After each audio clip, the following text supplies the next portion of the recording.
Now starting with the Consumer Protection Act 1986, right? This act was basically established, the main purpose for this act was to protect and promote the consumer's interest through speedy and inexpensive redressals of their complaints and grievances. This was the main purpose of the act, right? Now let us see that this act, they have given a proper definition of who is a consumer and who is not a consumer, right? According to the act, how do we define a consumer? A consumer is a person who buys any goods for consideration, right? If you've purchased any product and you've paid cash for this, you are a consumer. Who has paid or promised to pay the price. You can buy goods on credit also, then also you are a consumer. Who has partly paid or promised to pay the price. You buy the goods on installment, you have made the down payment and the rest you are going to pay it later. You are still a consumer, right? Who has purchased any product or service under any scheme of deferred payments. That is again talking about installments. Deferred payment meaning delayed payment. You are going to pay it in installments. Still, you will be considered as a consumer. Who is a user of such goods when such use is made with the approval of the buyer, right? Then who does not obtain goods when you are not buying the goods for the purpose of resale, you will still be considered as a consumer. All these 6 points are in connection with goods, right? Now let us talk about services. Any person who avails himself of any service, you go to a salon, all right, you go there for a hair wash, you are a consumer because you are availing the service. You who pays consideration or has promised to pay, you've paid a price for that, you've paid cash for the same. Who has partly paid the price or has promised to pay partly. Who has availed of the service under any scheme of deferred payment, right? Deferred again, that is installments.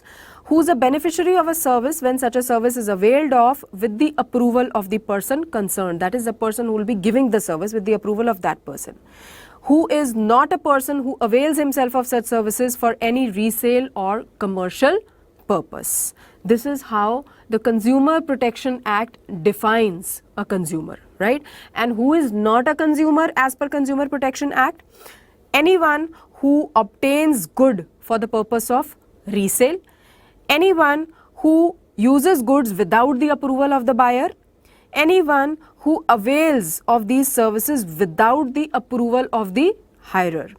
Those who obtain goods without any consideration, without paying any price, right?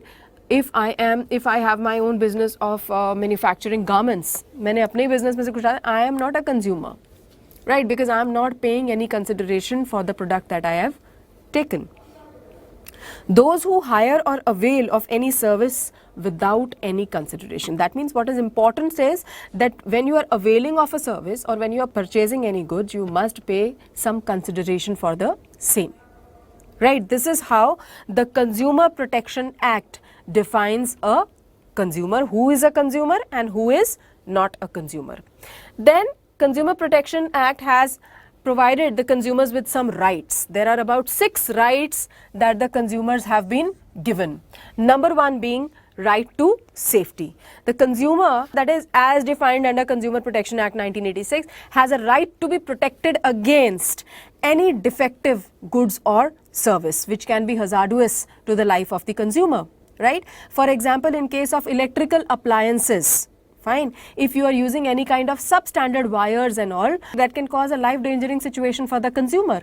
So he has the right to be protected against such situation. That is the reason why it is mandatory, you know, for all electrical appliances to have an ISI mark.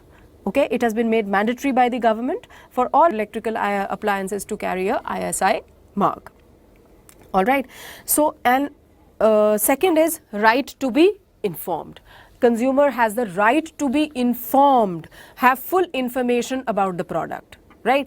And how do the manufacturers inform the consumer about the product? By providing a label, right? It gives you an information about the ingredients of the product, right? The date of manufacture, the price, right? Date of expiry, all right? And how to use the product. The entire details have been given on the package itself of the product, if you see, right? This is to serve this right of the consumer, that is right to be informed, right? Then comes right to choose. Consumer has the right to choose from a variety of a product, right? So the marketer is supposed to be offering to the consumer a variety of products from which he will make a choice, right? That means by offering multiple brands or different varieties of a same product so that he has a right to choose from a lot, right? A particular product shouldn't be forced upon the consumer. उसके पास choice होनी चाहिए, अपनी मर्जी से वो लेगा, right?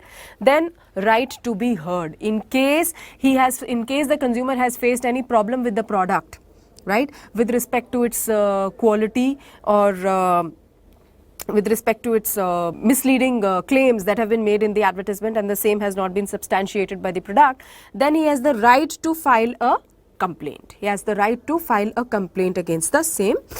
Then right to seek redressal. Now in case the consumer has suffered a loss of property, or there has been some kind of accident due to faulty electrical appliances, so he has the right to seek relief. Okay, that relief may be in the form of replacement of the product altogether, or it may be in the form of reimbursement of the loss that the consumer has suffered, right? So he has the right to seek redressal. Last is right to consumer education. The consumer has the right to be educated about his rights and responsibilities, right? He has the right to acquire knowledge and skill to be well informed. He should be aware of his rights and remedies which are available to him. Clear? Many business organizations are also taking an initiative to educate the consumers about their rights and responsibilities. So these are the rights. Along with the rights, there comes some responsibilities also on part of the consumers. Now what are the consumers' responsibility? I as a consumer, when I'm buying an electrical appliance, right, first of all I should always check an ISI mark. If it is a food product, I should check an FPO mark, right? If it is ghee or any kind of oil, then I should check egg mark, right? Agriculture product में egg mark आ जाता है, and in case of jewelry it is hallmark. So it is my duty to check that, right? Government has laid that standard, it is my duty to check that. Fine. Then we have to check, first of all, before making a transaction, before making a buying decision, you should check what all is available in the market so that you can compare, you can make a comparison and then make the best possible purchase. Thirdly, study the risks associated with the products and services and follow manufacturers' instructions to use the product safely.